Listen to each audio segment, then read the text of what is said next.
আলহামদুলিল্লাহি রাব্বিল আলামিন ওয়াল আকিবাতু লিল মুত্তাকিন ওয়াসসালাতু ওয়াসসালামু আলা আশরাফিল আমবিয়া ওয়া সাইয়্যিদিল মুরসালিন নবিয়িনা মুহাম্মদ ওয়া আলা আলিহি ওয়া আসহাবিহি আজমাইন।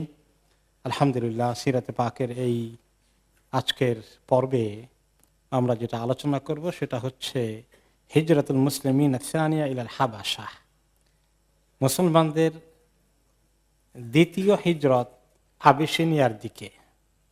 আপনাদের নিশ্চয়ই মনে আছে, প্রথম হিজরতের পরে ওনারা একটা গুজবের ভিত্তিতে মক্কার পরিস্থিতি ভালো হয়ে গেছে এই খবর শুনে ওনারা চলে আসছিলেন,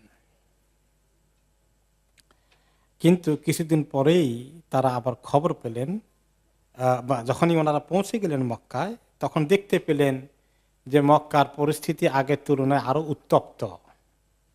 তাদের প্রতি অত্যাচার নির্যাতন আগের তুলনায় আরো বেড়ে গেছে। এমনকি স্বয়ং রাসূলুল্লাহ সাল্লাল্লাহু আলাইহি সাল্লামকে হত্যা করার জন্য তারা আবু তালেবের কাছে বারে বারে প্রস্তাব পাঠিয়েছে। তখন ওনারা চিন্তা করলেন, এবং স্বয়ং রাসূলুল্লাহ সাল্লাল্লাহু আলাইহি ওয়াসাল্লাম, ওনার সঙ্গে তো কমিউনিকেশন হয়নি, ওনাদের সাথে কোনো যোগাযোগ ব্যবস্থা ছিল না, বিদায় ওনার সঙ্গে আলাপ করে ওনারা ফেরত আসেননি। এখন পরে উনি পরামর্শ দিলেন যে আবার তোমাদেরকে হিজরত করতে হবে। আরো কিছু সাহাবীদেরকেও তিনি উৎসাহিত করলেন যে তাদেরকে হিজরত করার জন্য চলে যাওয়া দরকার, এবং তিনি আগেইন বললেন যে তোমরা সেখানেই যাও, যেখানে আবিসিনিয়া, সেখানকার বাদশাহ তোমাদেরকে, তিনি ন্যায় বিচারক, তোমাদেরকে জায়গা দিবেন এবং তোমাদেরকে তিনি নিরাপত্তা দেবেন। এই পর্যায়ে বেশ কিছু সাহাবী আগের যে কয়েকজন ফেরত এসেছিলেন ওনারা ছাড়াও আরো বেশ কিছু সাহাবী, প্রায় ৮৩ জনের মতো সাহাবী, পুরুষ মহিলা একসঙ্গে এই দ্বিতীয় হিজরতের জন্য উদ্যোগ নিলেন। কোন কোন রেওয়ায়েতে ৮৩ জন, কোন কোন রেওয়ায়েতে ৮২ জন। এরপরে ওনারা ওখানে যাওয়ার পরে আলহামদুলিল্লাহ তারা মোটামুটি নিরাপত্তার সাথে থাকলেন, এবং সেখানে তারা খুবই ভালো অবস্থায় আছেন, কোনো অসুবিধা হচ্ছে না, ইবাদত দ্বীনি তৎপরতায় ওনারা ব্যস্ত আছেন, কেউ তাদেরকে কোনো কষ্ট দিচ্ছে না। কিন্তু এই খবর যখন মক্কায় আসলো, তখন তারা চিন্তা করলো এরা তো খুব মহাসুখী আছে দেখি ওখানে গিয়ে, এটাতে অ্যালাউ করা যায় না। তখন মক্কার লোকেরা চিন্তা করলো যে কিভাবে তাদেরকে ফেরত নিয়ে আসা যায়।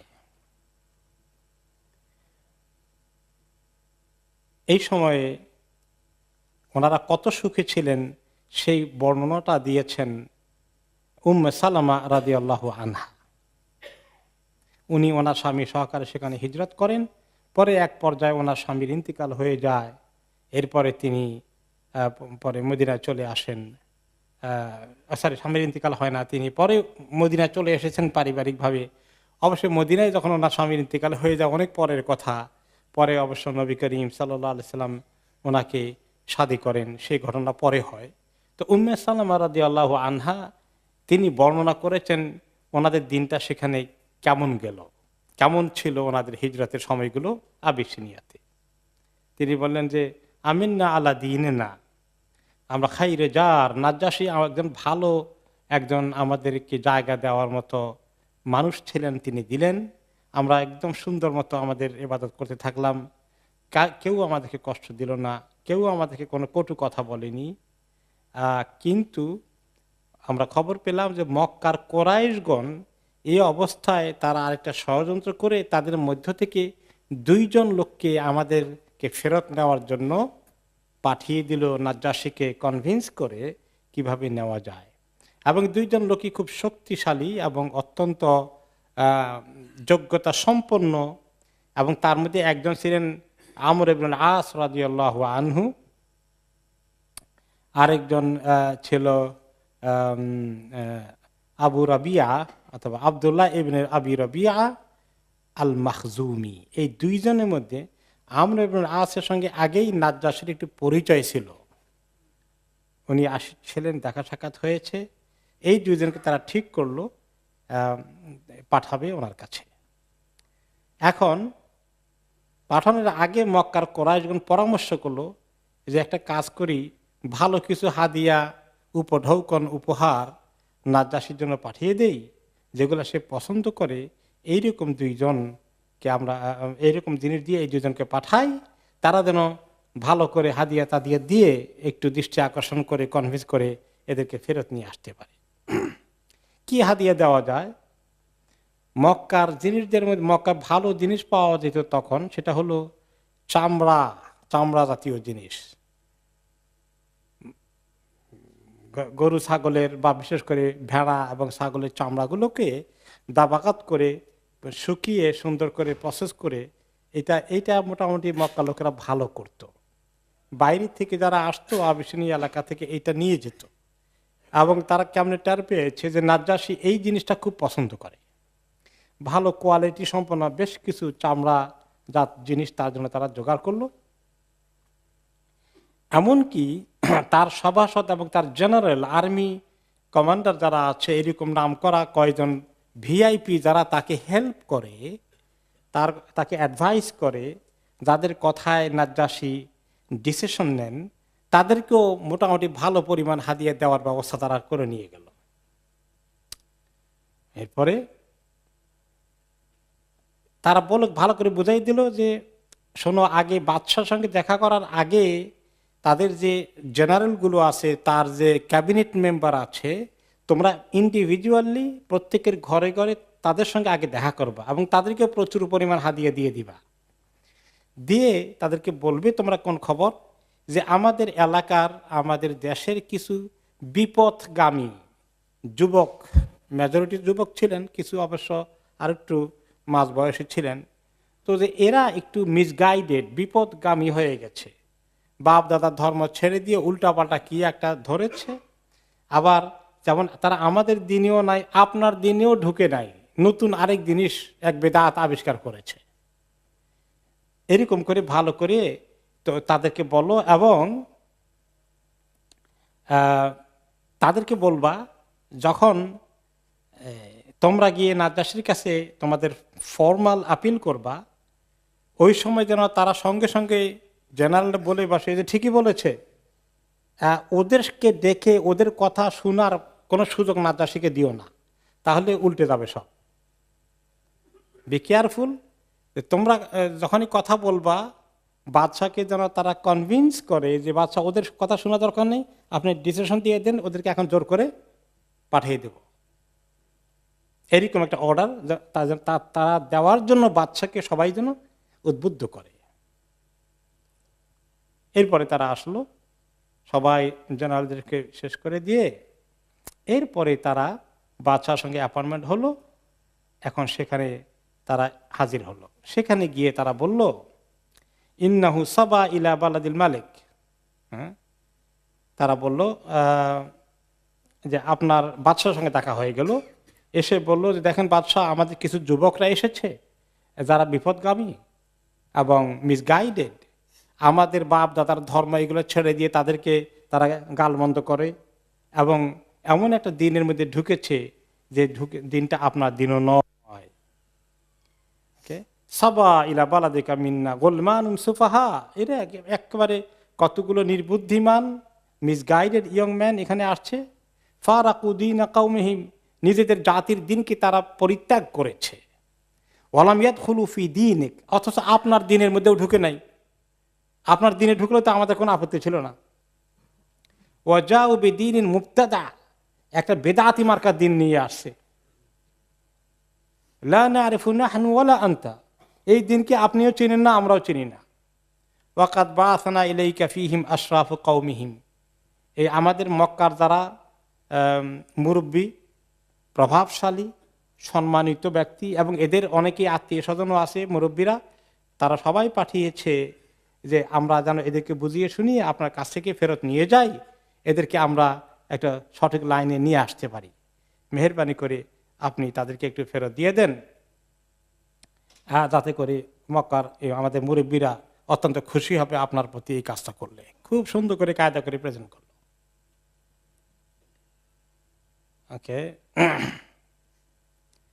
এবং এই দুইজন খুব কেয়ারফুল ছিলেন, কোনো রকমের জন্য বাদশা বলে না দেখি ওদের কথাটা শুনি, এই কথা বলার সুযোগ যেন না পায়। ওই জেনারেলরা, মন্ত্রী, মিনিস্টাররা, ক্যাবিনেট মেম্বাররা বলে হ্যাঁ ঠিকই বলেছেন বাদশাহ, আপনি আমার মনে হয় তাদেরকে এখনই পাঠিয়ে দেওয়ার ব্যবস্থা করে দেন, আগে তো ঘুষ খাইয়ে বসে আছে। সাদ্দাকু আইয়ুহাল মালিক, ঠিক কথা বলেছেন, এই লোকগুলো ঠিক কথাই নিয়ে এসেছে, আমরা মনে করি তা আপনি এখনই তাদেরকে পাঠিয়ে দেওয়া উচিত। তাদের কওম থেকে তারা ভেগে এসেছে, তারা সবাই তাদেরকে ফেরত চায়। এই তাদের যখন সুপারিশ করা শুরু করে দিল সবগুলো, কলাত ফাগাদেবান নাজ্জাশী, নাজ্জাশী এই কথা শুনে প্রচন্ড গোসা করে হয়ে গেল সবার উপরে।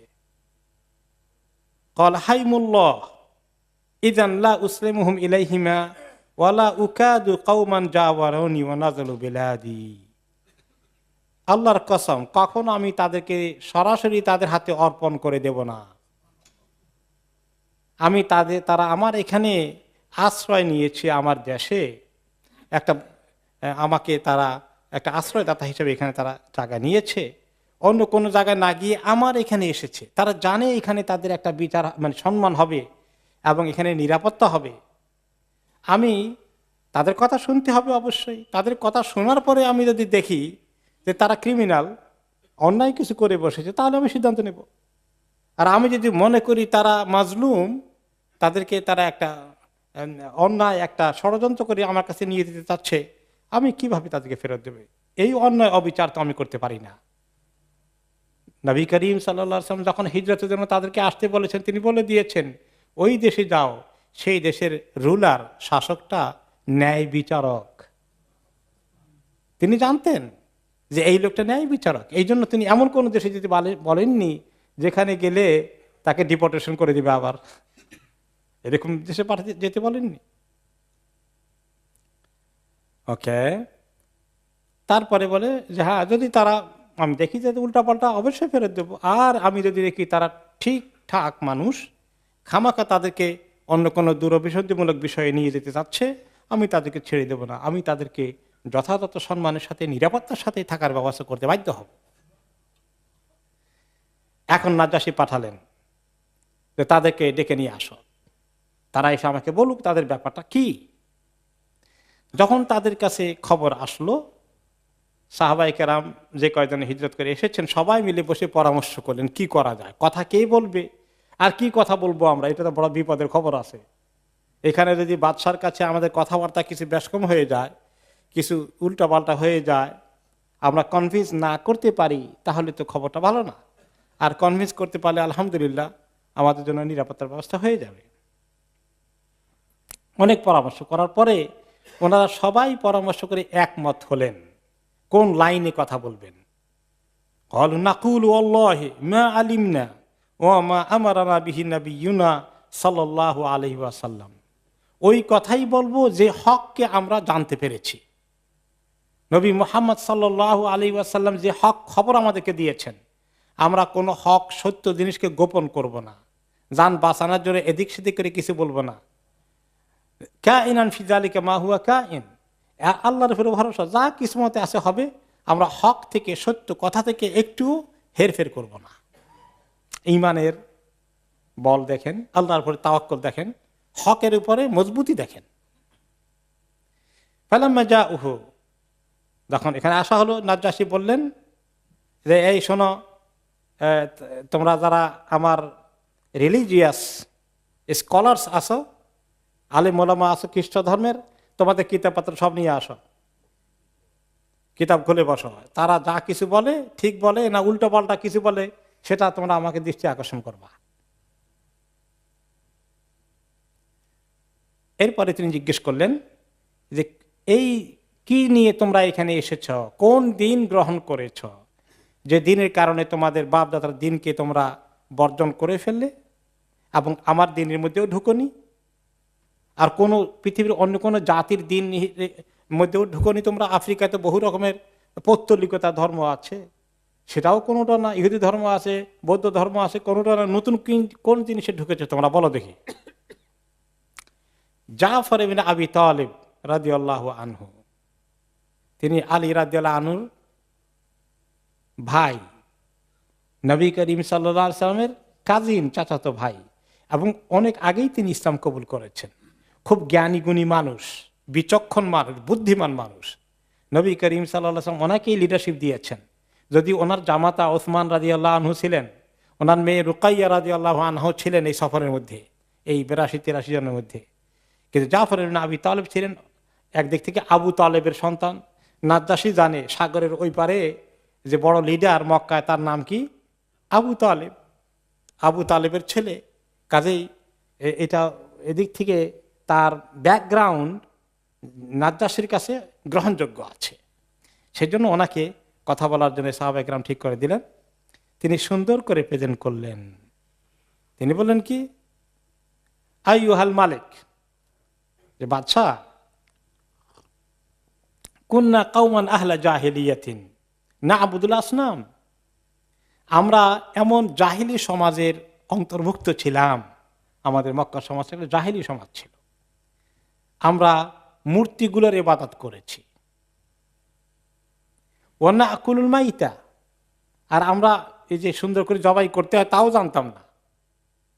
যে কোনো তরিকা জানোয়ারকে মেরে এটা গোশত খাওয়া শুরু করে দিয়েছি। নাতিল ফাওয়াহিশ, বহু রকমের ফাহেসা কাজে আমরা লিপ্ত ছিলাম। ওয়া নাকতাউল আরহাম, আত্মীয়তার সম্পর্ক বিচ্ছেদ করতাম, হক আদায় করতাম না। সুযোগ সুবিধা মতো নিজের স্বার্থের জন্য আত্মীয়তার সম্পর্ককে নষ্ট করেছি, বরবাদ করেছি। অনুসিউল জিওয়ার, পাড়া প্রতিবেশীকে কষ্ট দিতাম। আমাদের সমাজটা একটা বিশৃঙ্খলা সমাজ ছিল। ইয়াকুলুল কাওয়িয়্যু মিনাদ দাঈফ, আমাদের মধ্যে যার গায়ে শক্তি বেশি, দুর্বলকে সে কোণঠাসা করে ফেলতো, তার অধিকারকে ক্ষুণ্ণ করত, তার জায়গা জমি দখল করে ফেলতো, জুলুম করত। ফাকুন্না আলা যালিকা, এই অবস্থায় একটা কেওটিক সমাজের মধ্যে বসবাস করেছি। সেই অবস্থায় বাআসাল্লাহু ইলাইনা রাসূলান না'রিফু নাসাবাহু সিদকা, আল্লাহ তাআলা আমাদের সমাজের মধ্যে এমন একজন রসুল পাঠালেন যাকে আমরা সবাই চিনি, যার বংশ বুনিয়াদ কোরাইশদের মধ্যে সবার চেয়ে সেরা। আমানাতুহু ওয়া আফাফাহু, তার আমানতদারি, বিশ্বস্ততা, তার সত্যবাদিতা, তার ভালো চরিত্র, এই খবর আমাদের গোটা মক্কার সমাজে সবার কাছেই স্বীকৃত। তিনি আল্লাহর নবুয়ত প্রাপ্তি পাওয়ার পরে আল্লাহর দিকে আমাদেরকে ডাকলেন যে তোমাদের একমাত্র মাবুদ আল্লাহ, আর কালো ইবাদত করা যাবে না। এই মূর্তিগুলার ইবাদত করা এটা শিরক, এটা জাহিলিয়াত, এটা করো না। এরপরে আমাদের পূর্বপুরুষরা যে সমস্ত বিভিন্ন জায়গায় মূর্তি বানিয়েছে, এগুলা থেকে আমাদেরকে তিনি মুখ ফিরিয়ে নিতে বললেন।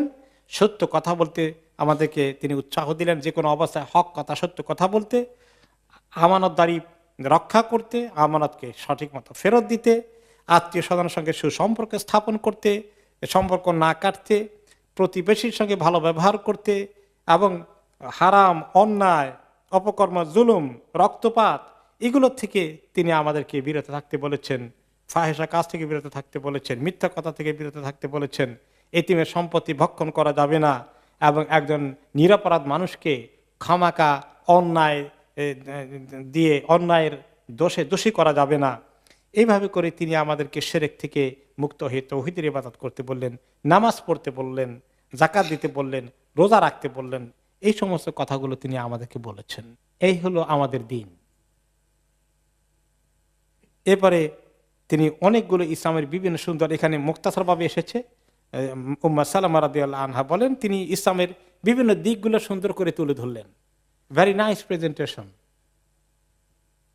এখন আমরা যখন ওনার এই সুন্দর কথাগুলোকে গ্রহণ করলাম, এক আল্লাহর ইবাদত শুরু করে দিলাম, শিরক থেকে নিজেকে সরিয়ে আনলাম, হারাম জিনিস বর্জন করলাম, হালালের দিকে চলে আসলাম, আমাদের কওমের লোকগুলো আমাদের বিরুদ্ধে খামাকা দুশ্মনী শুরু করে দিল।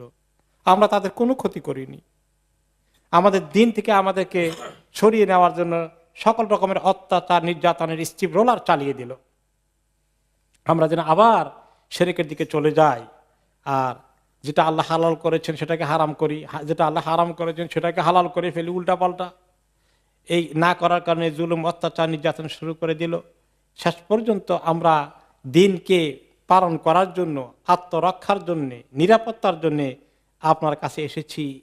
কারণ আমাদের নবী বলেছেন, আপনি একজন ন্যায় বিচারক মানুষ, আপনি জুলুম করেন না, জুলুম করা পছন্দ করেন না।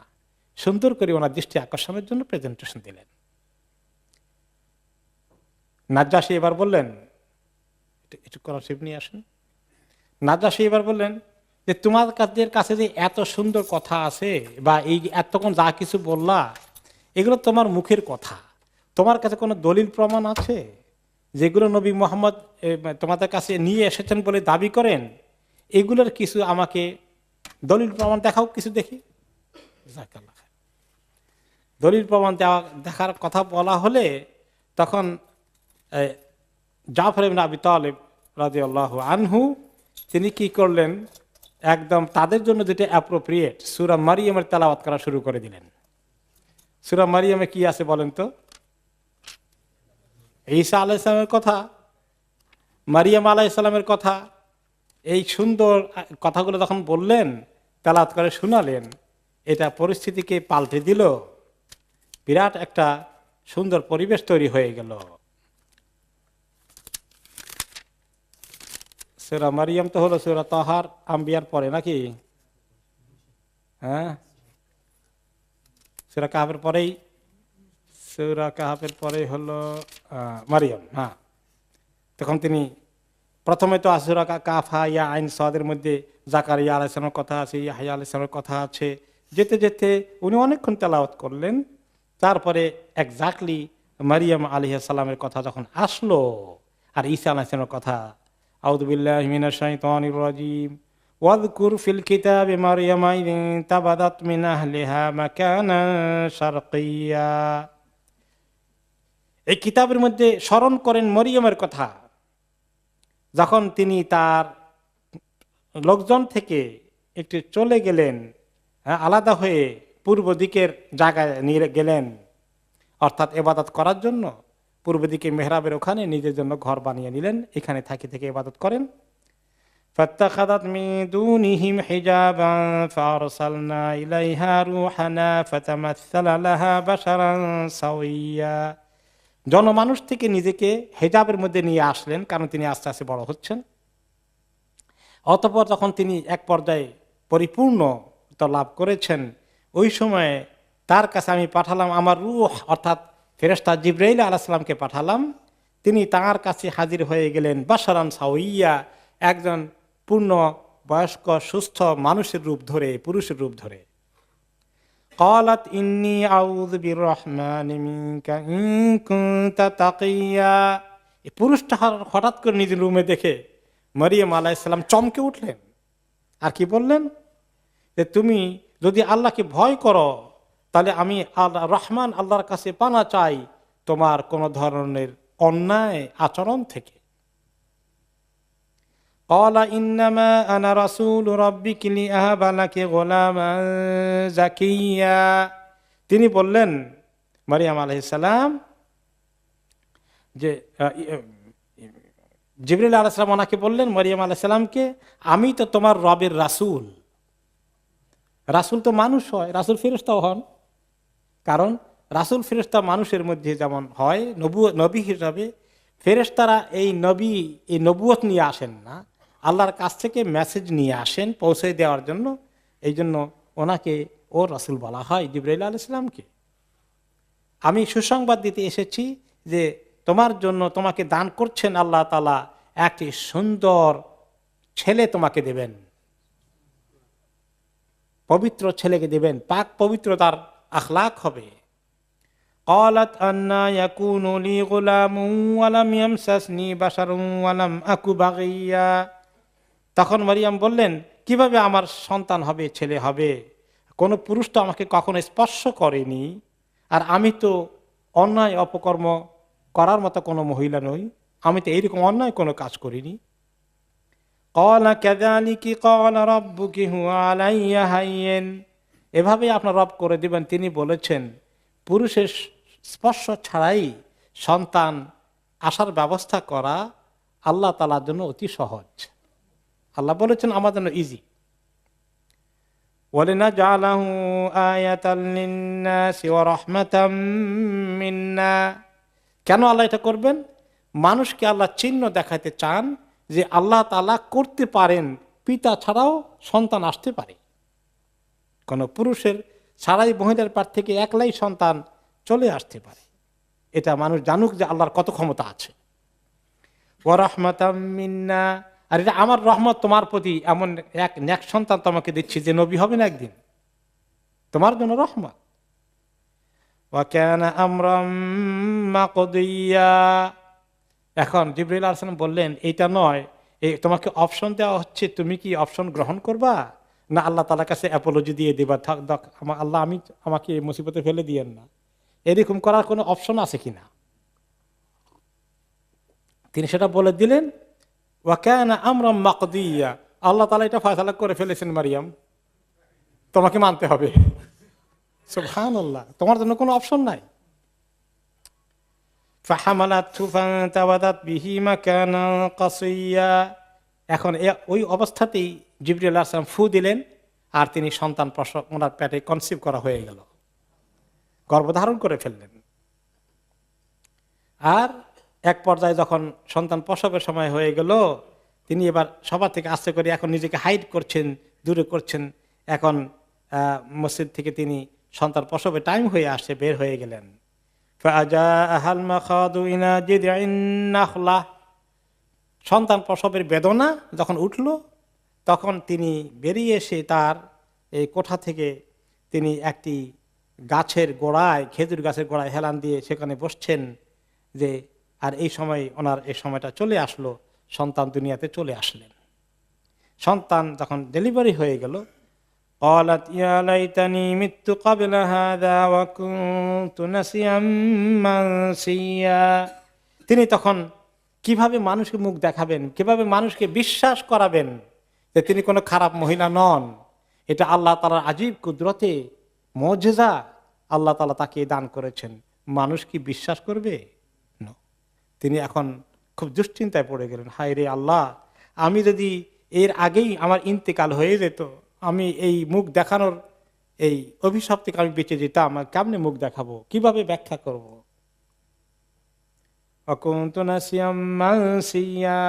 মরে যেতাম, আমাকে কেউ খুঁজেও পেত না, আমার কোনো ঠিকানাও থাকতো না, আমাকে এই অবস্থায় লোকদের কাছে যাওয়া লাগতো না।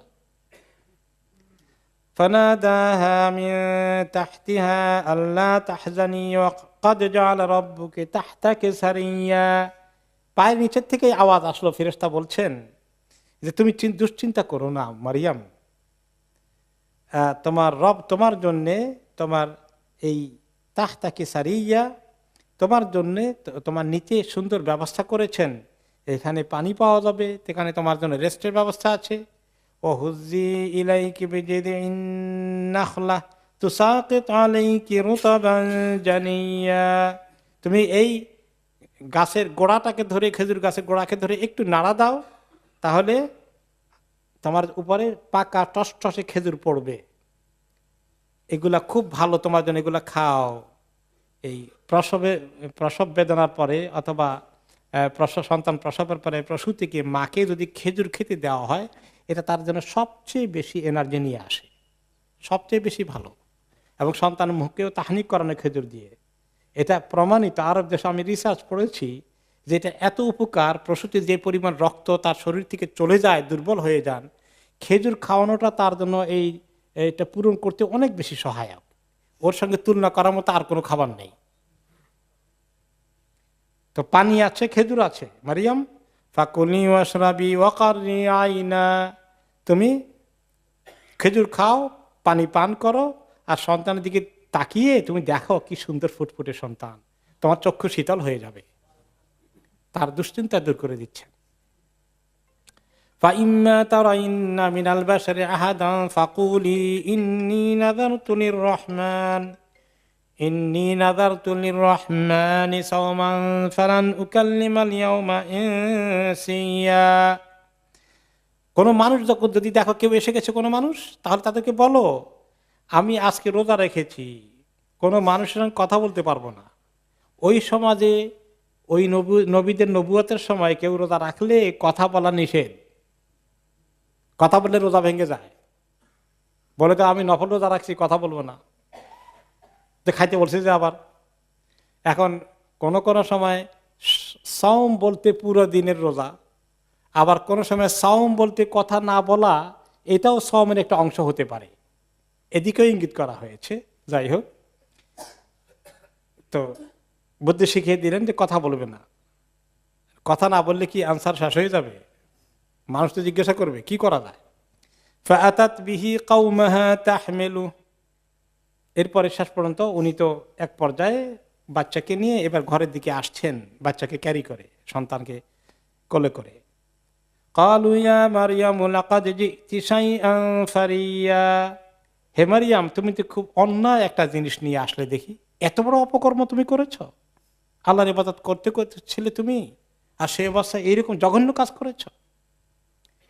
ইয়া উখতা হারুন মা কানা আবুকি ইমরাআ সাওইন ওয়া মা কানাত উম্মুকি বাগিয়া, হে হারুনের বোন, তোমার পিতা এবং কোনো খারাপ মানুষ ছিলেন না, আর তোমার মায়ের এরকম চরিত্র খারাপের কোনো খবর আমরা জানি না, তুমি কেমনে এই জিনিস নিজের জন্য গ্রহণ করতে পারলে? তিনি তো কথা বলবেন না, কি করবেন এখন?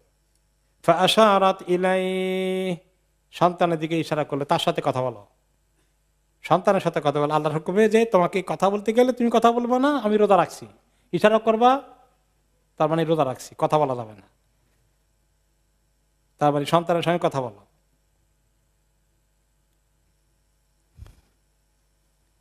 ক্বালু কাইফা নুকাল্লিমু মান কানা ফিল মাহদি সাবিয়্যা, তারা বলে যে কোলের মধ্যে সে জন্ম হয়েছে এই শিশুর সঙ্গে কথা বলবো, কেমন কথা বলবো, সে কি কথা বলতে পারে?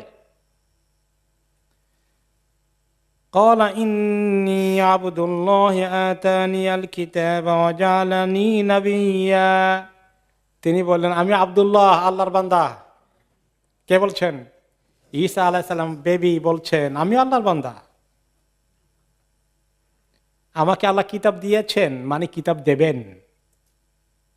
ওয়া জাআলানি নাবিয়্যা, আমাকে নবী করেছেন, মানে নবুয়ত দেবেন।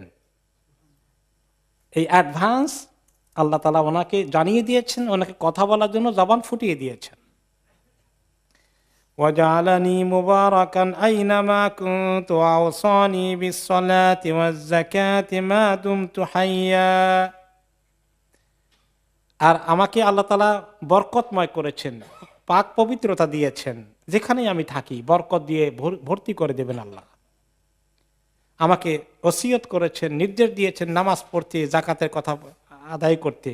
তিনি তো এখনো ছোট, এই কাজগুলো তিনি করবেন তখন নবুয়তের কাজ, এবং লোকদের করা উচিত। মাদুম তো হাইয়া, যখন থেকে আমি যতদিন জীবিত থাকবো এই কাজগুলো আমি করে যাব, আমি বড় হলে এই জন্য এই কাজগুলো করি।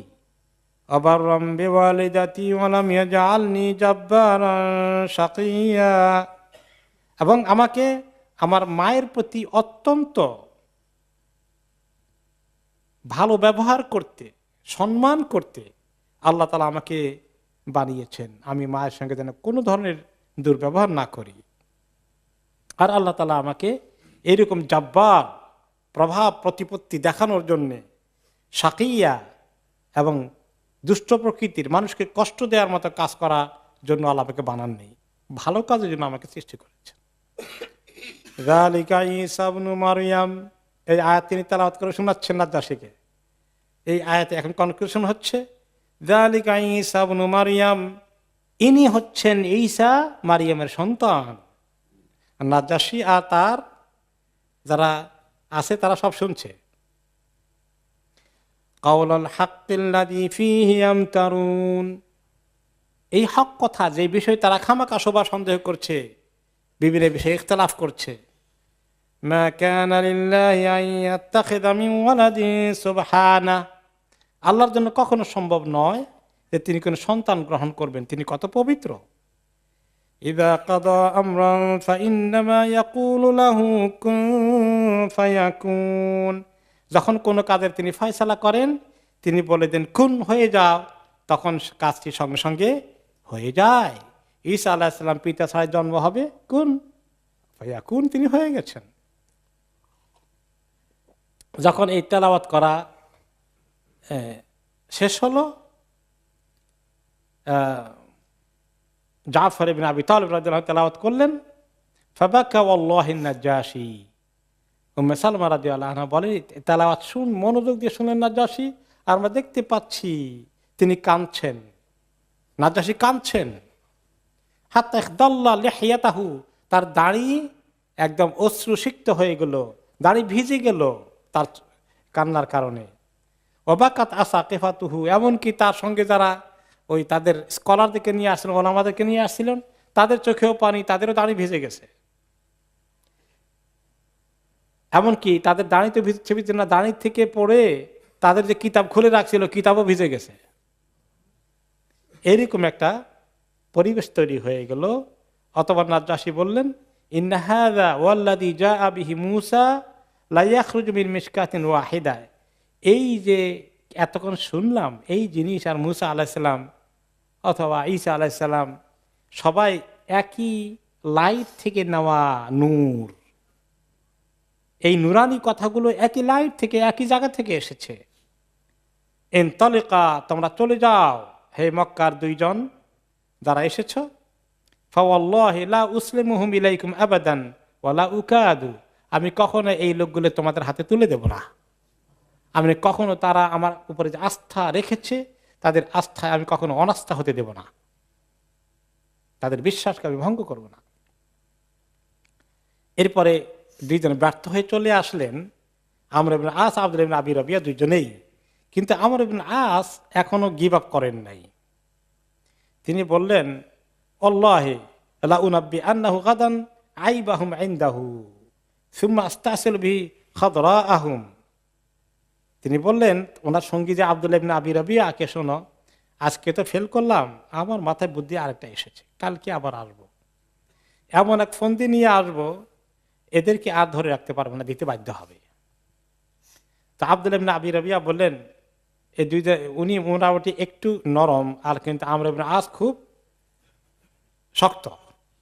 তিনি বললেন তাকে, লা তাফআল, শোনো, আমার এগুলার করে লাভ নাই। ফা ইন্না লাহুম আরহামান ওয়া ইন কানু কাদ খালাফুনা, এই বেচারারা শেষ পর্যন্ত, এই আমাদের লোকগুলো, এরা তো আমাদেরই জ্ঞাতি গোষ্ঠীর বংশের লোকজন, এবং যদিও তারা, আমরা তাদের সঙ্গে দ্বিমত পোষণ করেছি, চেষ্টা করেছিলাম, হয় নাই, বাদ দাও, এরা আমাদেরই তো লোক, খামাখা নিয়ে তাদেরকে ওখানে শাস্তির মধ্যে ফেলে দিয়ে আমরা দুইজনে এই দায়িত্ব নিব কেন, বাদ দাও। কিন্তু আব্দুল্লাহ ইবনে আমর ইবনে আস, তিনি ছাড়বেন না। তিনি বলেন, না, আমি বুদ্ধি কি করেছি তুমি জানো? আমি বলবো যে আন্নাহুম ইয়াজউন আন্না ঈসা ইবনে মারইয়াম আবদুন, তারা বলে যে মরিয়মের সন্তান ঈসা একজন কৃতদাস, একজন সাধারণ আল্লাহর সৃষ্টি এবং বান্দা, এবং তিনি আল্লাহর কোনো সন্তান না, যেটা খ্রিস্টানদের বিশ্বাস। এই কথা আমি বলে দেব যে আপনারা কি মনে করেছেন সে ঈসা আলাইহিস সালামকে তারা আল্লাহ তাআলার সন্তান মনে করে? তারা তো তা মনে করে না, আপনাদের আকীদার পরিপন্থী কথা এদের। এইটা করলে ভালো করে সেল করতে পারবো। এই পয়েন্টটা আজকে মিস করেছে। বাইরে আসার পরে তার মাথায় বুদ্ধি হয়েছে যে কালকে আমি এই পয়েন্ট দিয়ে আসবে, এইটা দিয়ে আটকে যাবে, ওনার খুব কনফিডেন্স। এখন আমরা তো চলে গেছি, উম্মে সালামা রাদিয়াল্লাহু আনহা বলেন ঘরে চলে, পরের দিন দেখেছি আবার খবর দিয়েছে আমাদেরকে যাওয়ার জন্য। আমরা তো ভয় পেয়ে গেছি, আজকে আবার কোনটা ঘটে আল্লাহ জানে। কালকে তো সেরে আসলাম আমরা পরামর্শ করতে বসেছি যে মাযা তাকুলুনা ফি ঈসা ইযা সাআলাকুম আনহু। ওনারা খবর পেয়ে গেছেন কোন প্রশ্নের জন্য আবার ডাকা হচ্ছে, যে এটা তো তাদের মেইন আকীদার পরিপন্থী কথা হয়ে যাবে। তারা বিশ্বাস করে ঈসা আলাইহিস সালাম আল্লাহর সন্তান। আমরা যদি বলি না তিনি সন্তান না, তিনি সাধারণ মানুষ, যেভাবে অন্যরা মানুষ, যদি শুধুমাত্র নবী, এতটুকুন স্পেশাল, আর কোনো স্পেশাল কিছু নাই। এই কথা বললে তো তাদের ধর্মের অবমাননা হয়ে যাবে অলমোস্ট। এটা তো আমাদের বড় রিস্কের কারণ হয়ে যেতে পারে। অনেক আলোচনা করে সবাই শেষ পর্যন্ত আবার একমত হলেন, নাকুলু আল্লাহি ফীহি মা ক্বালা আল্লাহ ওয়া মা জাআ বিহি নাবিয়্যুনা কাইনান ফি যালিকা মা হুয়া কাইন। আল্লাহ তাআলা যা বলেছেন আমরা তাই বলবো, নবী করিম সাল্লাল্লাহু আলাইহি ওয়াসাল্লাম যে জিনিস নিয়েছেন সেটাই বলবো, এর পরিণতি যা হওয়ার হবে। আমরা দ্বীনের সঙ্গে কোনো কম্প্রোমাইজ করে উল্টাপাল্টা কিছু বলতে যাব না। ঠিকই গেল। একই প্রশ্ন, মাযা তাকুলুনা ফি ঈসা ইবনে মারইয়াম, মরিয়ম এর সন্তান ঈসা সম্পর্কে তোমাদের আকীদাটা কি বলবা?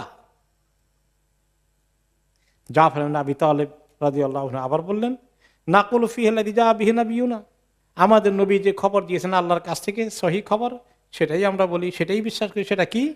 হুয়া আব্দুল্লাহ ওয়া রাসূলুহু ওয়া রূহুহু, তিনি আল্লাহর বান্দা, আল্লাহ তাকে রসুল হিসাবে পাঠিয়েছেন এবং আল্লাহ তাকে ফু দিয়ে রূহ তার পেটের মধ্যে ঢুকানোর ব্যবস্থা করে দিয়েছেন।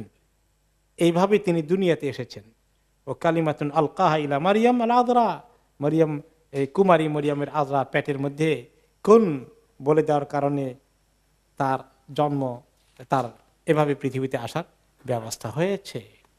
এই কথা শোনার পরে ফাদারাবা নাজ্জাশী ইয়াদাহু ইলাল আরদ, নাজ্জাশী এভাবে করে জমিনের উপরে বা টেবিলের উপরে হাত দিয়ে আপনি করে মারলেন জোরে, আর বললেন যে ফাকালা ফাকালা মাযা ক্বালা মা আদা সুম্মা ফাদারবা বিয়াদিহি আল আরদ ফাআখাযা মিনহা উদান সুম্মা ক্বালা মা আদা ঈসা ইবনে মারইয়াম মা কুলতা, তুমি যা বলেছ মুসা ঈসা আলাইহিস সালাম তাই ঈসা আলাইহিস সালামের আসল মর্যাদা, এর বাইরে তিনি কিছু না, তিনি আল্লাহর সন্তান না। এই কথা তিনি সরাসরি বলেন নাই, শুধু বললেন, অ্যাটেস্টেড করে দিলেন যে তুমি যা বলেছো ঈসা আলাইহিস সালাম তাই, এর বাইরে কিছু না। এই কথা বলার পরে এখন তার সঙ্গে যারা ছিল, ওই যে পণ্ডিতরা, স্কলাররা, তাদের ওলামারা, এখন তো এরা এখন শুরু করে দিয়েছে। তখন তিনি বললেন, তোমরা যাই করো না কেন, এটাই হক, এর বাইরে কোনো হক নাই। তারপরে বলে দিলেন যে তোমরা আল্লাহ ইযহাবু ফাআনতুম সিয়ুমুন বিআরদি, চলে যাও, তোমরা আমার জমিনে নিরাপদে থাকো, ইবাদত করো। শেষ। এরপরে বললেন এখন যে আমাকে যে হাদিয়া খাওয়াইছে ওরা গতকালকে এনে হাদিয়াগুলো দিয়ে গেছে, সব ওদেরকে ফেরত দিয়ে দাও, তাদের হাদিয়ার আমার দরকার নেই, ওই চামড়ার বিভিন্ন সামগ্রী সব ফেরত দিয়ে দাও। তারপরে আলহামদুলিল্লাহ উম্মে সালামা রাদিয়াল্লাহু আনহা বলেন যে আমরা আবার নিরাপত্তার সাথেই আমাদের সময় কাটালাম, আমরা মদিনা যাওয়ার আগ পর্যন্ত কোনো অসুবিধা আমাদের হলো না। এখন নাজ্জাশী তো বুঝতে পারলেন, এখন কি বোঝা গেল নাজ্জাশীর অবস্থা? তিনি তো আসলে ইসলামের মধ্যেই আছেন, ইসলামকে আবিষ্কার করেছেন, মাঝখানে খ্রিস্টানিটির ওই যে ঈসা আলাইহিস সালামের ব্যাপারে ওনার কাছে হয়তো কিছু আনক্লিয়ার ছিল, সুস্পষ্ট কোরআনের তেলাওয়াতের যখন ইনফরমেশন পেয়ে গেছেন তেলাওয়াতের মাধ্যমে, তিনি কনভিন্সড। এই জন্য তিনি আসলেই ঈমান এনে ফেলেছেন। ওলামায়ে কেরাম বলেন যে তিনি ঈমান এনেছেন, কিন্তু এভাবে পরিপূর্ণভাবে ডিক্লেয়ার করেননি, কারণ ডিক্লেয়ার করলে সমাজের মধ্যে বড় ধরনের সমস্যা হয়ে যেত। কারণ তিনি জানেন কায়েমি স্বার্থবাদী গোষ্ঠী, ধর্মীয় গোষ্ঠী, তাদের সুযোগ সুবিধার জন্য তারা বিশৃঙ্খলা সৃষ্টি করবে, কারণ তারা এই বিষয়ে একমত নয়, তিনি টের পেয়েছেন। আর তিনি তো এখানে তো রাসূলুল্লাহ সাল্লাল্লাহু আলাইহি ওয়াসাল্লাম নাই যে দাওয়াতি কাজ করতে পারবে, তিনি তো স্বয়ং রাসূলুল্লাহ সাল্লাল্লাহু আলাইহি ওয়াসাল্লামকে মিটও করতে পারছেন না। কাজে তিনি দেখলেন হয়তো ওনার কাছে এটাই মনে হয়েছে যে হিকমতের স্বার্থে আমি আমার ঈমানকে গোপন রাখি, কিন্তু এমনি পরিষ্কার বলে দিয়েছেন তিনি তাদের সঙ্গে একমত না, কিন্তু তিনি মুসলিম হয়ে গেছেন, এটাকে তিনি ওপেনলি ডিক্লেয়ার করেননি। কিন্তু উনি ইসলাম কবুল করেছেন, এটা ঠিক, কারণ তিনি ঈসা আলাইহিস সালামের ইবাদত আর করেননি। এমন কোনো মূর্তি, কিছু ঈসা আলাইহিস সালামের মূর্তি অথবা মারিয়ামের মূর্তি, এগুলোর সামনে তিনি কিছু করেননি। তিনি তারপর থেকে আর কোনো শিরক করেননি। ওনার যখন ইন্তেকাল হয়ে যায় তখনও নবী করিম সাল্লাল্লাহু আলাইহি ওয়াসাল্লাম মদিনায়, আর তখন কিন্তু আসলে ওই মদিনায় তিনি হিজরত করে ফেলেছেন, এমনকি আবিসিনিয়ার সাহাবীরা সবাই তখন আবার মদিনায় চলে এসেছিলেন। ওই সময় নাজ্জাশীর মৃত্যু হয়, তখন সেখানে কোনো মুসলিম ছিল না ওনার জানাজা করার জন্য, দাফন করার জন্য। তখন নবী করিম সাল্লাল্লাহু আলাইহি ওয়াসাল্লাম কাছে খবর এসে গেছে, জিবরিল আলাইহিস সালাম খবর দিলেন ওই নাজ্জাশী তো ইন্তেকাল করেছেন। নবী করিম সাল্লাল্লাহু আলাইহি ওয়াসাল্লাম খবর পেয়ে সাহাবাদেরকে ডাকলেন যে তোমাদের ওই ভাইটি ইন্তেকাল করে ফেলেছে, আসো আমরা তার গায়েবানা জানাজা পড়ি। সেখান থেকেই গায়েবানা জানাজার দলিল আসে আর কি। অবশ্য রাসূলুল্লাহ সাল্লাল্লাহু আলাইহি ওয়াসাল্লাম আর কোনোদিন কারো গায়েবানা জানাজা পড়েন নাই, শুধুমাত্র নাজ্জাশীটাই পড়েছিলেন। তিনি বলেছিলেন মাতাল ইয়াউমা রাজুলুন সালেহ ফাকুমু, আজকে একজন খুব নেককার লোক মারা গেল, উঠো সবাই এখন জানাজা পড়তে আসো। ফাসাল্লু আলা আখিকুম আসহামা, তোমাদের ভাই আসহামা, তা ওনার নাম ছিল আসহামা আর টাইটেল ছিল নাজ্জাশী, তার জানাজা পড়ে আসো। এইভাবে আল্লাহ তাআলা সেখানে ওনাদেরকে হিজরতের দ্বিতীয় হিজরতে নিরাপত্তার সাথে রাখলেন। এই হিজরতের মধ্যে আবিসিনিয়ায় এই কথাবার্তাগুলো এবং মুসলমানদের পক্ষ থেকে সঠিক ভূমিকার মধ্যে অনেক কিছু শিক্ষণীয় আছে। এক নম্বর হলো যে মুমিনগণ একমত হয়েছেন কথা বলতে গিয়ে আমরা ইসলামের ব্যাপারে আপাতত কিছু কম্প্রোমাইজ করে একটু সব কিছু না বলে কিছু একটু কম্প্রোমাইজ করে কিছু মেসেজ দেওয়া যায় কিনা, ঈসা আলাইহিস সালামের ব্যাপারটা অ্যাভয়েড করে দেয়। কারণ যদি তারা আবার এটা দ্বিমত পোষণ করে আমরা একটু রিস্কে চলে যাব, এরকম চিন্তা করার সুযোগও তো হতে পারে। কিন্তু মুমিনরা কি দেখিয়েছেন? ইমানি মজবুতি দেখিয়েছেন। যখন কোনো জায়গায় ইসলামের কথা মানুষ শুনতে চায় না, গ্রহণ করতে চায় না, একটা বৈরী পরিবেশ, অনুকূল পরিবেশ নয়, প্রতিকূল পরিবেশ, তাহলে সেখানে ইসলামের কথা বুঝলাম, সব তো আর একদিনে একসঙ্গে বলার দরকার নাই, কিন্তু ইসলামের কথা বলতে গিয়ে কিছু ছাড় দিয়ে ইসলামে যেটা নাই সেটা একটু আছে বলে প্রেজেন্ট করার কোনো সুযোগ আছে। তাহলে এটা একটা লেসন আমরা লার্ন করতে পারি সাহাবীদের। এখন বিভিন্ন দেশে যারা অমুসলিম দেশে মুসলমানরা থাকে, বিভিন্ন তত্ত্ব এখন আসছে যে এখানে ওইটা করা ঠিক না, এটা করা ঠিক না, এটা করা ঠিক না, এরকম ইসলামকে ছাড় দেওয়ার ব্যাপারে কিছু প্রেশার মনে হয় যেন আসে মাঝে মধ্যে। কি মনে হয়? এরকম কিছু হয়। তো এখানে আমাদের মনে রাখতে হবে যে আল্লাহর সাহায্য আসে হকের উপরে থাকলে। হকের উপরে থাকলে যদি আল্লাহ বিজয় নাও দেন, আল্লাহর কাছে চলেও যেতে হয়, তাহলে তো এটার নাম কি ব্যর্থতা না কামিয়াবি? আলহামদুলিল্লাহ, this is the lesson from them. 2 নম্বরে আসে নবী করিম সাল্লাল্লাহু আলাইহি সাল্লাম নির্যাতনের মোকাবেলা, সাহাবীরা এত কষ্ট পাচ্ছে, তিনি যে কোনো চিন্তা করেন না, সবাইকে শুধু তিনি চান যে কোনো কারণে কাউকে নির্যাতন থেকে বাঁচানো যায় কিনা, অত্যাচার থেকে বাঁচানো যায় কিনা, তাদের জানের হেফাজত হয় কিনা। তাহলে মুসলিম সমাজের বা মুসলমানদের কোনো গোষ্ঠীর উপরে যদি এরকম নির্যাতন নেমে আসে, তখন একটা প্রায়োরিটি থাকা উচিত যে কিভাবে মানুষের জানের নিরাপত্তাটা নিশ্চিত করা যায়। এমন কোনো পদক্ষেপ নেওয়া ঠিক না যার ফলে বেশি আরও ক্ষতিগ্রস্ত হবে, আরও বেশি লোকের রক্তপাত হবে, আরও বেশি লোক নির্যাতনের শিকারে হাত পা ভাঙবে। এরকম কিছু কাজ থেকে নিজেদেরকে যদি ওই সময় সেফ রাখা যায়, তাহলে এই কাজটা ইসলামী দৃষ্টিতে গ্রহণযোগ্য আছে না গ্রহণযোগ্য নাই? আছে। নবী করিম সাল্লাল্লাহু আলাইহি ওয়াসাল্লামের সুন্নাত থেকে আমরা তাই শিখি, হিজরতের আবিসিনিয়া হিজরত থেকে এবং পরে মদিনা হিজরত থেকে একই অবস্থা।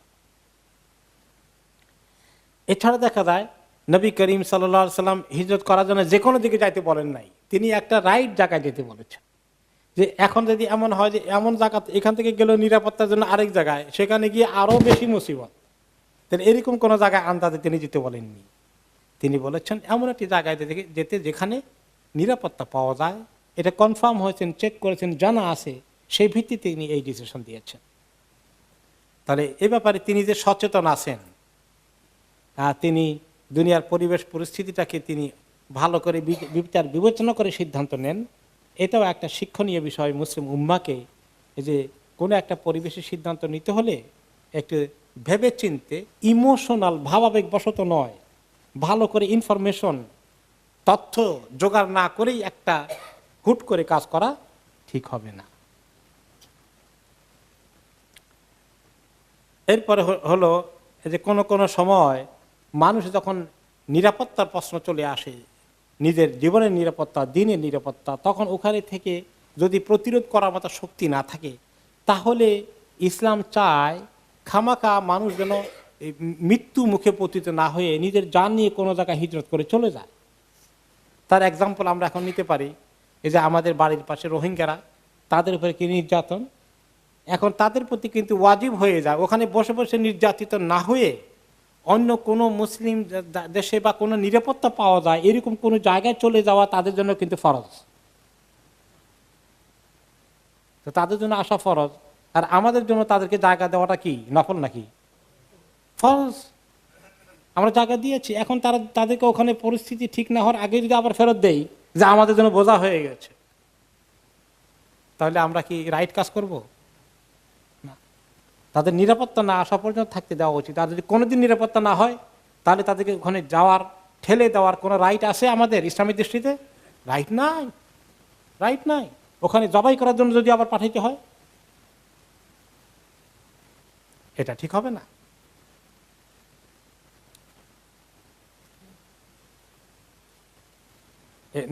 প্রয়োজন বোধে নন মুসলিম দেশেও যাওয়া যায়, কিন্তু নন মুসলিম দেশে গেলে সেটা কন্ডিশনাল, যে সেখানে গেলে যদি নিজের দিনটা খোয়াইতে হয় অথবা জানের নিরাপত্তা না থাকে, বাধ্য হয়ে যায়, এরকম কোনো জায়গায় অবশ্য না গিয়ে একটু সেফ, যেখানে দিন ইমান জানের নিরাপত্তা থাকে, এরকম একটা জায়গা চুজ করা উচিত।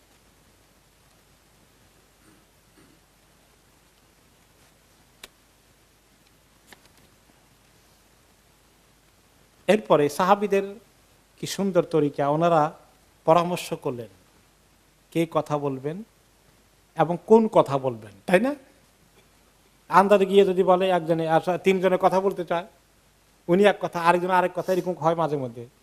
খুব সুশৃঙ্খল ভাবে, সুচিন্তিত ভাবে পরামর্শ ভিত্তিক কাজ করা ইসলামিক কমিউনিটির, মুসলিম উম্মার যে কোনো কাজের জন্য এরকম একটা সুন্দর ডিসিপ্লিন থাকা, সবাই কথা বলার চেষ্টা না করা। কোনো কোনো সময় লোকেরা কথা বলতে গেলে কে মাইকের কাছে কথা বলবে, কার কৃতিত্ব, ওইটার দিকে বেশি নজর থাকে, কার ছবিটা পত্রিকায় আসবে, তাই না? একজনে কথা বলেন সব সাহাবীরা, কথা কথা বাদশার সাথে কথা বলতেছেন, ও কত বড় পজিশন, ভিআইপি পজিশন। এইগুলোও কিন্তু মাঝে মধ্যে মানে কম্পিটিশনের কারণ হয়ে যায়।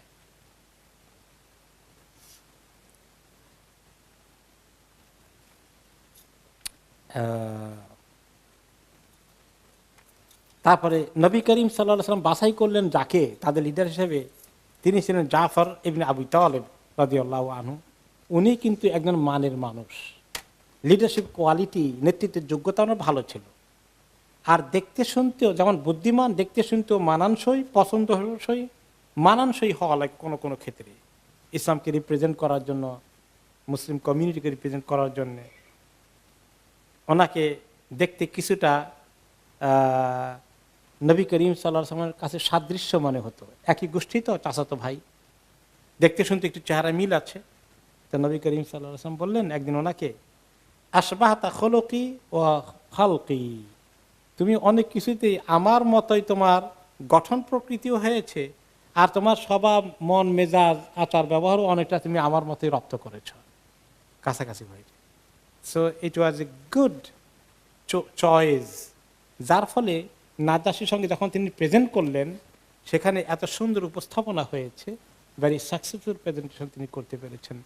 এই জন্য নেতৃত্ব, এই জাতীয় কোনো বিশেষ করে বড় ধরনের কোনো অ্যাসাইনমেন্ট পালন করতে গিয়ে শুধুমাত্র নেতৃত্বের খায়েশ থাকলে হয় না, অনেকেরই খায়েশ থাকে খুব, হয়তো কিন্তু একটা কাজ ডেলিভারি করতে পারেন না, ভালো করে দায়িত্ব পালন করতে পারে না, কিন্তু দায়িত্ব নেওয়ার জন্য খুব উদ্গ্রীব আছে। এটা ঠিক না। যিনি বোঝা উচিত যে আমি এই কাজটা ঠিক মতো করতে পারবো কি না, সেটা যারা চয়েস করবে তাদেরও ব্যক্তিগত পছন্দ অপছন্দ নয়, এত লোকের যোগ্যতা, কোয়ালিটি দিকে ঠিক করা উচিত।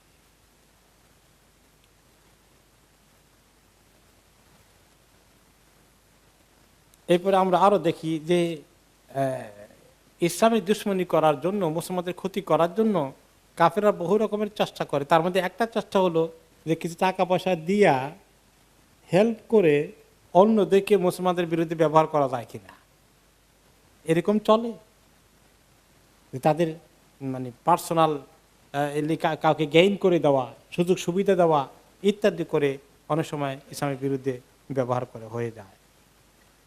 আরেকটি ঘটনা হয়েছে যে বাদশার দরবারে যখন তারা যায়, ওই সময় যদিও নাজ্জাশী এই কথাগুলো শুনে ন্যাচারালি ভালো মানুষ, কিন্তু ইসলামের আকীদা তো ওনার জানা ছিল না ক্লিয়ারলি। শোনার পরে ওনার মধ্যে একটা বিরাট চেঞ্জ হয়েছে, সঙ্গে সঙ্গে গ্রহণ করেছেন। তার আগ পর্যন্ত তিনি তাদের মতোই। তো ওখানে ঢুকার সময় সবাই কিন্তু সেজদা করে ঢুকা লাগে, কিন্তু মুসলমানরা সেজদা করে ঢুকেন নাই। এটাও তারা পয়েন্ট জোগাড় করেছে, দেখেন তারা বেয়াদব, আপনাকে সবাই সেজদা করে ঢুকে আর এরা সেজদা করলো না, দেখছেন। কিন্তু আলহামদুলিল্লাহ ওনারা তার ব্যাখ্যা করেছেন যে আমরা সেজদা শুধুমাত্র আল্লাহকে করি, এমনকি নবী মুহাম্মদকেও সেজদা করি না। আলহামদুলিল্লাহ, তার দিলে আল্লাহ তাআলা তো হক দিয়েছিলেন, কাজে এটা এই পয়েন্ট দিয়েও তারা তাকে আটকাতে পারেনি। ওনারা বলেছিলেন আমরা শুধুমাত্র যেটা করি আসসালামু আলাইকুম এভাবে সম্ভাষণ করি, জান্নাতের একটা সালাম আমরা দেই সবাইকে, আপনাকে আমরা সেটাই দিলাম। এরপরে একটা জিনিস শিখা যায় যে মান ইলতামাসা রিদাল্লাহ বিসাখাতিন নাস কাফাহু লাহু মু'নাতান নাস ওয়া মান ইলতামাসা রিদান-নাস বিসাখাতিল্লাহ ওয়াকালাহু আল্লাহু ইলান নাস।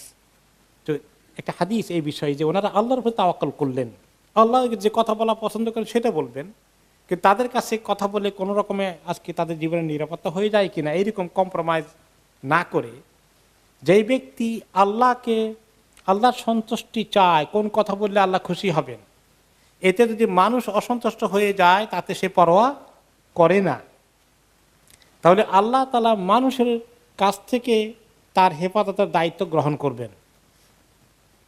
আর যে ব্যক্তি মানুষের সন্তুষ্টি চায়, তাদেরকে খুশি করা যায় কিনা, আল্লাহ তাআলা এখন কি করা যায়, রাগ হলেও আর গোসা হলেও অসন্তুষ্ট হলেও দেখা যাবে পরে ঠিক করা যায় কিনা, এরকম চিন্তা করে, তাহলে আল্লাহ তাআলা তার দায়িত্ব মানুষের হাতে ছেড়ে দিবেন।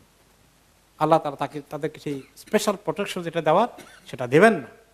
এই অনেকগুলো শিক্ষা আমরা দেখতে পাই যে এই আবিসিনিয়ার ঘটনা হিজরতের মধ্যে ঘটে। এমনকি আমর ইবনে আস রাদিয়াল্লাহু আনহু পরে তো তিনি ইসলাম কবুল করেছেন, কিন্তু ঐতিহাসিকগণ বলেন আমর ইবনে আস কিন্তু ওখানেই কাবু হয়ে গেছেন, ইসলাম অলরেডি ওনার ভিতরে ঢোকা শুরু করেছে, যদি উনি অনেক শক্ত অবস্থানে ছিলেন,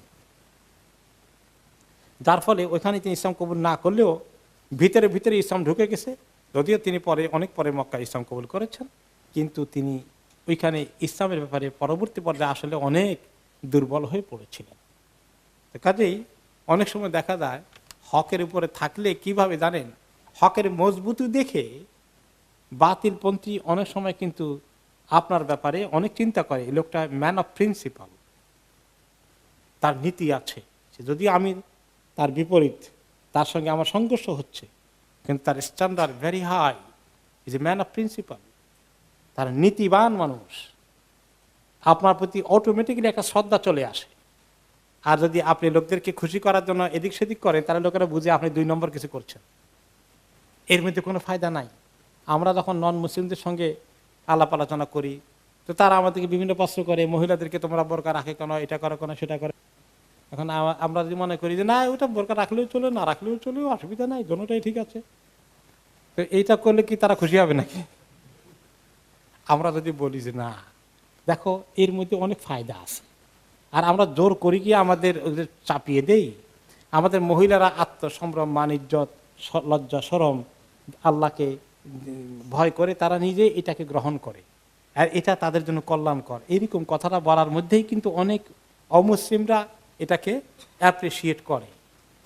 কিন্তু যদি আমরা এরকম গোজামিল দেওয়ার চেষ্টা করি, তাহলে কিন্তু মনে করে যে গোজামিল দিচ্ছে, 2 নম্বর, আসল কথা বলে না। অনেক লেসন আছে। এরপরে ওইখানে ওই আবিসিনিয়ার মধ্যে উম্মে হাবিবা রাদিয়াল্লাহু আনহা ছিলেন, যিনি আবু সুফিয়ানের স্ত্রী, আবু সুফিয়ানের মেয়ে। তার স্বামী সহ 2 জনে মুসলমান হয়ে এই মক্কা ছেড়ে চলে গেছেন আবিসিনিয়াতে। পরে ওখানেই ওনার স্বামীর ইন্তেকাল হয়ে যায়।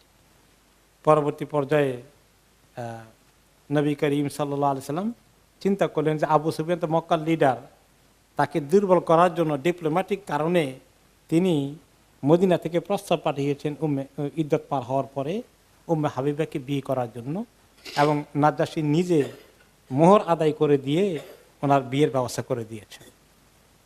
পরে নবী করিম সাল্লাল্লাহু আলাইহি সাল্লামের অন্য সাহাবীদের সাথে তিনি মদিনা হিজরত করে রাসূলুল্লাহ সাল্লাল্লাহু আলাইহি ওয়াসাল্লাম সংসার করেন।